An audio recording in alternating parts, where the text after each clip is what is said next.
Horror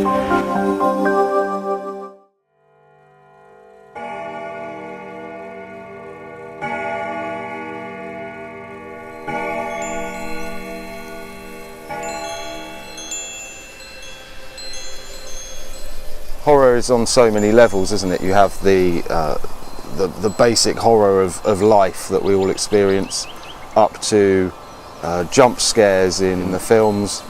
I'm frightened of people, I think. I'm frightened of being attacked when I walk down the street, or frightened of being chased, or frightened of waking up and finding spiders crawling over my body.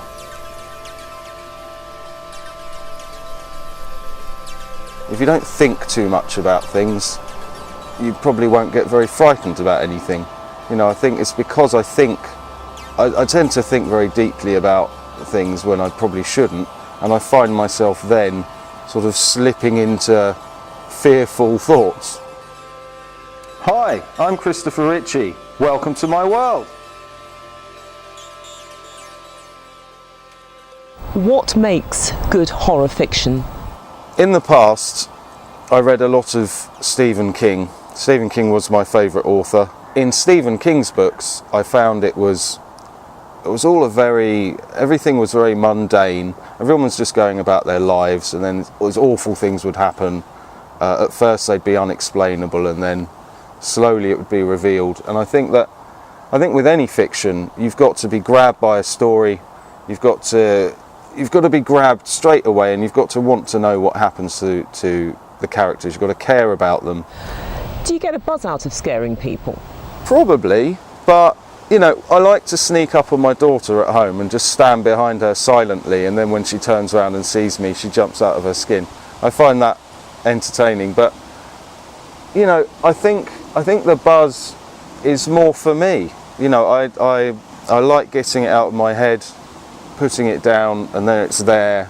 It's, you know, I guess it's a way of self-therapy or something. You know, I've got all these, you know, my mind's generally fizzing with all sorts of horrible ideas. Just writing them down helps. There is more to your books than horror, because they also allude to philosophy and religion. Why are these areas so important to you? Well, I was raised in a religious environment. My parents were Christians, and so I was taken to church from the age of 4 or 5 until I decided to sort of formulate my own ideas in my teens. If you're not religious, are you spiritual? Yes, absolutely. I believe there's a creator. You know, I think that science and spirituality can come together quite easily, but often people separate them. People feel the need to say, no, there was a Big Bang, or no, there's a God, but I don't see why they can't have been part of the same thing. Your first novel was House of Pigs. It's a very in-your-face title. What's the significance of it? The idea of House of Pigs, I think, it came out of the idea that there were these people in pig masks, which I think is quite a freaky thing anyway. You know, we've probably all seen someone wearing a pig mask because it's been in films. You know, bank robbers wear these animal masks, and I thought, you know, that's it really. The pig mask is a nasty thing. You know, it's sort of very disarming. It freaks people out, and so I imagined that in this place, this weird otherworldly place where people can find themselves, if everyone was wearing pig masks, I mean, they'd all be, it's a bit bowel loosening, isn't it? It's a bit of a weird thing to be in. It is a very strange novel because it starts with a police call out, and we revisit that call out on a number of occasions, and every time you go back to that scene it gets more and more disturbing. I thought I would try to be clever. I thought, I haven't written a book before, let's try to be clever. And so the idea that people move up this tower, it's almost like you're going up a flight of stairs and then everything's different again, and so it's the same room but what's going on in there is different. House of Pigs isn't an easy book to read because it's complex and multi-layered. So did you deliberately set out to make it that way, or was it a case of the narrative finding its own direction? Yeah, to some degree that's right. The book, I find that books do write themselves to some degree. You know, you can have an idea in mind and you can plot things out, as you know, not that I did too heavily, but once you're in a scene, it often a detail will pop into your head, but it's not even a conscious thing sometimes. You just end up taking it off in directions that maybe you hadn't planned.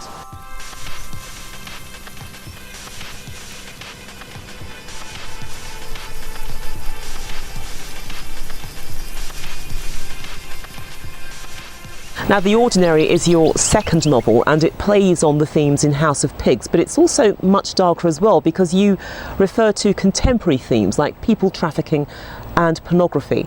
These are things that have been playing on my mind for years. I think the whole idea of these people being lost, going missing, and there's a lot of it going on, isn't there? There's thousands of people go missing every year, hundreds of thousands probably globally, and no one knows where they end up, and quite a lot of them do end up in porn, which I think is, I mean, it's terribly sad, it's tragic, but it's almost, you know, pornography is becoming more widely not just tolerated but accepted, and that's why in The Ordinary it's become a mainstream thing. There are some fairly repellent characters in The Ordinary, but the worst of the group has to be Stanley.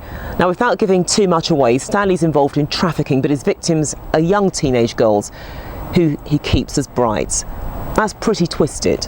The idea for me, I got this actually walking around Leicester Square one day, and I've always been fascinated by the number of windows everywhere. There's so many rooms, you don't know what's going on in them. Generally, you know, there's so many buildings, there's so many doors, there's so many windows. What's going on in those rooms? That is what led to the creation of Stanley. The strong theme of ownership of women.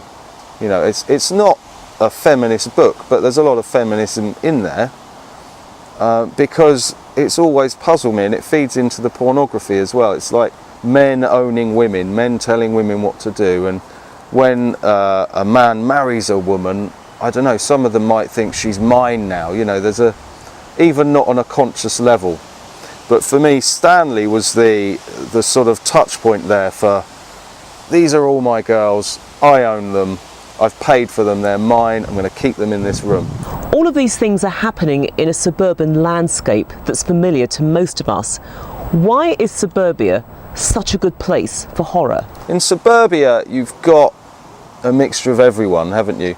I had this idea that Stanley, before he became what he became, he ran this hardware store. He was just quite an ordinary guy, pretty nondescript. No one was very interested in him.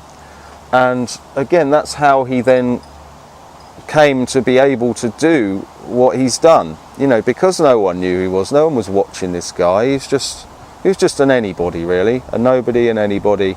And that, again, he's the ordinary. He's just an ordinary bloke doing despicable things. With horror, I'd say you've got to pace it very well, so that there do come these periods where the reader is genuinely alerted, alarmed by what they're reading.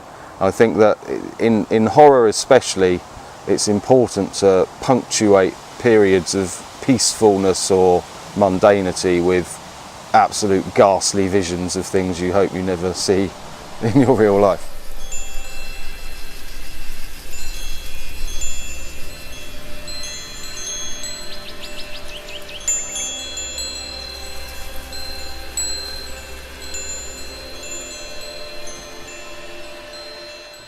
Now you've been in my world, read my books!